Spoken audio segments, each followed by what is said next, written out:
Airstrikes have hit the southern suburbs of Beirut in the past few hours, sending plumes of smoke into the sky. It comes after an Israeli airstrike on an emergency response centre in the city of Baalbek on northeastern Lebanon on Thursday night, which killed at least 12 rescue workers. The strike hit a building of the Civil Defence Agency, which is linked to the Lebanese government and not affiliated with the Iranian-backed group Hezbollah. The Israeli military has not commented on the attack. In the more recent strikes in southern Beirut, Israeli drones fired 2 missiles at the Beirut suburb of Goberi before the Air Force carried out what was described as a very heavy strike that levelled a building near municipal offices. It followed a warning of imminent strikes issued by the Israeli military on X. Well, let's speak to our correspondent Hugo Bashega, who is in Beirut. Hello to you, Hugo. Please bring us up to date with these latest strikes.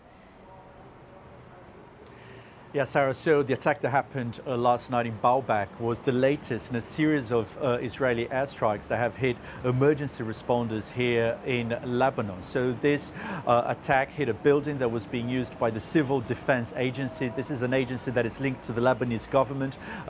It is not affiliated with Hezbollah. And the Lebanese Health Ministry reacted to the attack, calling it a barbaric attack by the Israeli military. Again, there hasn't been any reaction from the Israeli authorities. One of the victims in that attack was the head of the Civil Defence Agency in the region of Baalbek, Bilal Raad, who had become well known here in the country. We here at the BBC interviewed him a number of times during this war.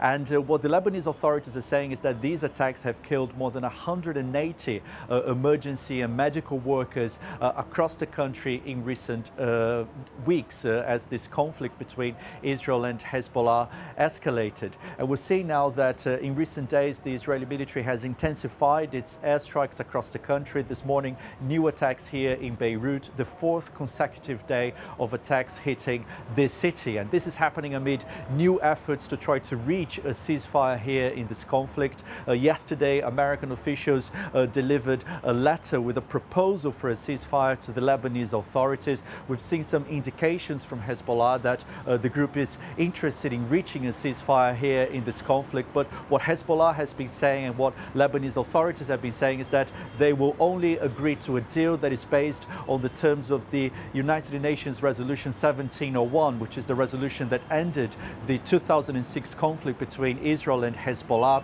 It requires Hezbollah to remove its fighters and weapons from areas near the border with Israel. But one sticking point in these talks that have been happening is that Israel wants the right to act inside Lebanon should any deal be violated, something that the authorities here consider unacceptable. So this seems to be the first step of what is likely to be a very difficult and long process for a ceasefire.